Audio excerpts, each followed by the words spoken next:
Good afternoon, sir. My name is Ashish Kumar Tiwari. I am pursuing my MTech in EEE department.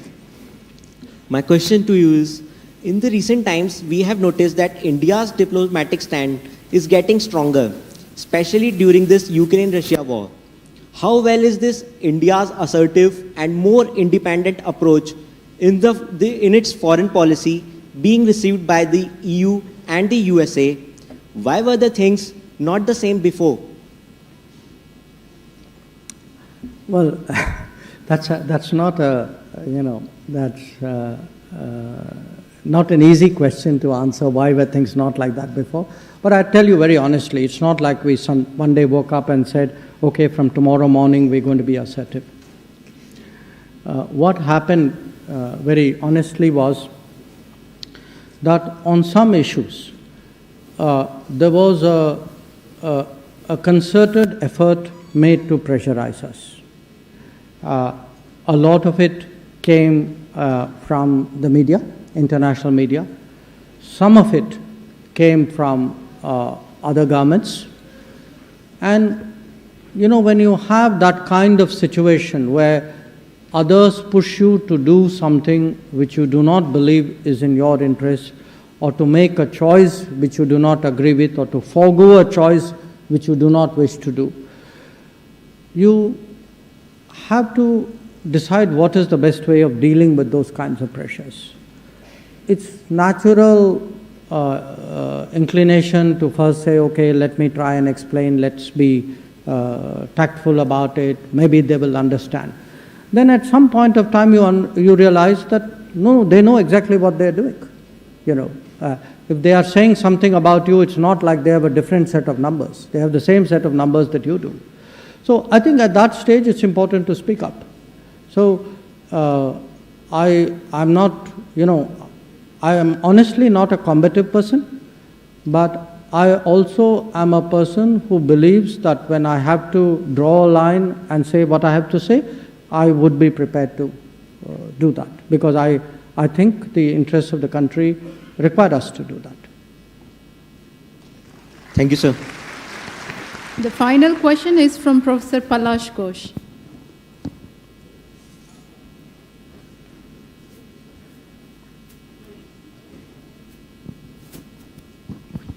Good afternoon, sir. I am Dr. Palash Ghosh, Assistant Professor, Department of Mathematics. So as a External Affairs Minister, you have to answer a lot of difficult questions. Like I'm doing now. On the spot. And some of the questions are very sensitive in nature, considering the geopolitical issues and all those things. And each of your words can be interpreted differently by national and international media. So how do you prepare yourself mentally before going to a press conference? Look,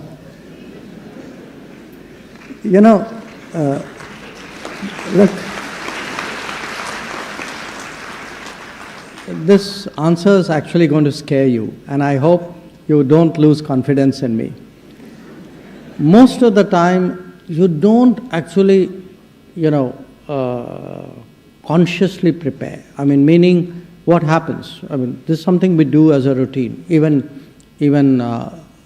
you keep discussing, you keep engaging.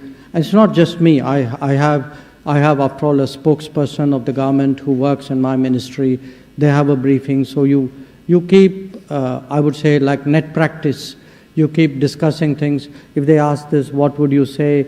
What is the messaging we should put out? What is it we should not say? Exactly what you said. How would we be read here?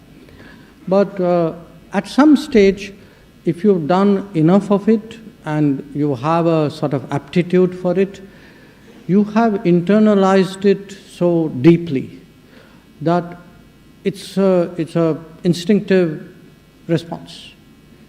So there is something there. There is a training. There is a experience. There is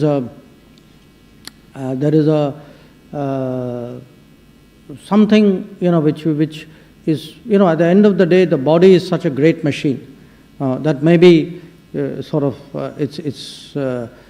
got assimilated out there. So often I would say when I think back at some of the difficult situations, typically there would be about 70–80% in any situation which you would have anticipated, you would know.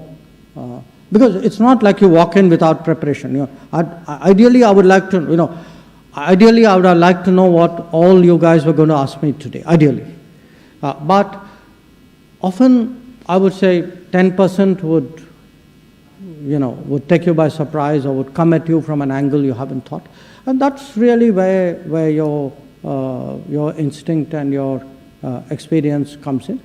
And by the way, I'd be honest, and sometimes you make mistakes. That is also, in diplomacy, I'm not talking about, it doesn't have to be me personally, but, important people sometimes don't say the right things or don't pick the right words, and it can have consequences too. That does happen. So your question is completely legitimate. So I hope that now that you've planted that thought in my mind, it doesn't make me nervous the next time I go to a press conference, but I would still go with my instinct.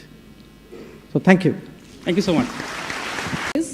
India has a large number of talented and skilled youths. As we can see, our tech graduates are running the top tech giants in the world like Google, Microsoft, etc.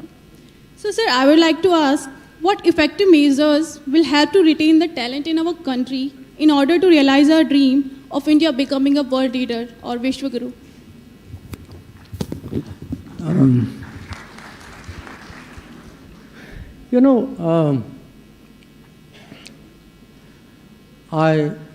I think in my remarks, I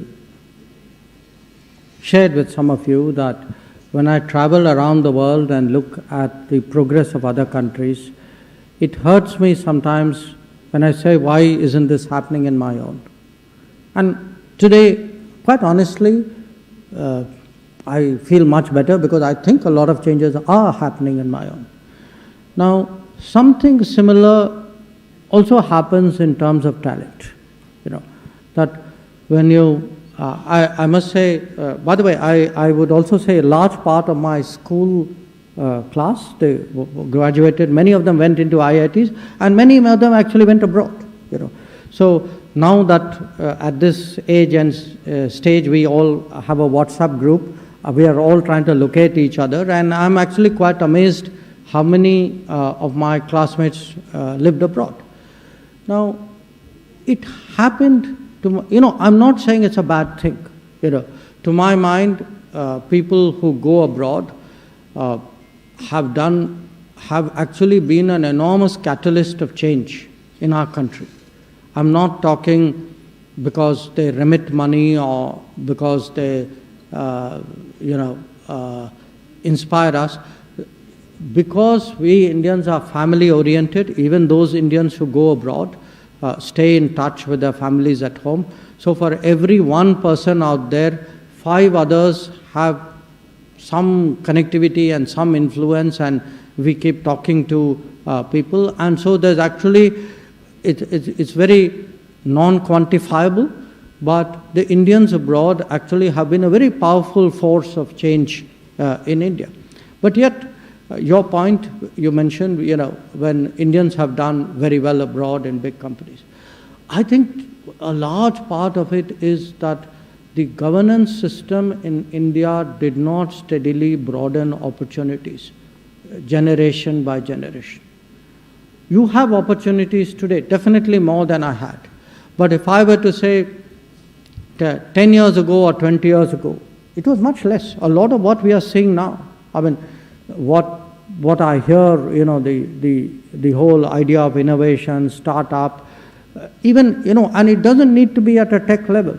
Even the idea that people who do informal jobs can actually get credit, can get financing, can get microfinancing without any kind of collateral. It's actually a revolutionary idea. In our country, people didn't do it. The banks actually would not look at a very large segment of our population. And that is one of the, when I spoke about those remarkable changes which you now assume is normal, this is one of the remarkable changes which has happened actually in the last few years.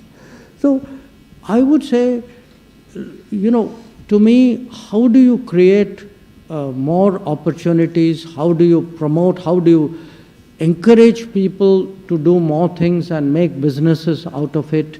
To actually, and a lot of what we are doing, the enabling E I spoke about. You know, if you have a drone policy, for example, you're sending a signal that, look, there's a whole drone domain out there in which you can make a living.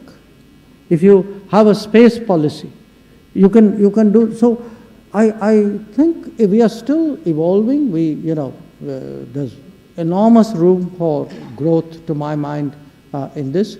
But how, to my mind, the more we are able to make our own society an exciting place for talent, I see our national prospects very much tight.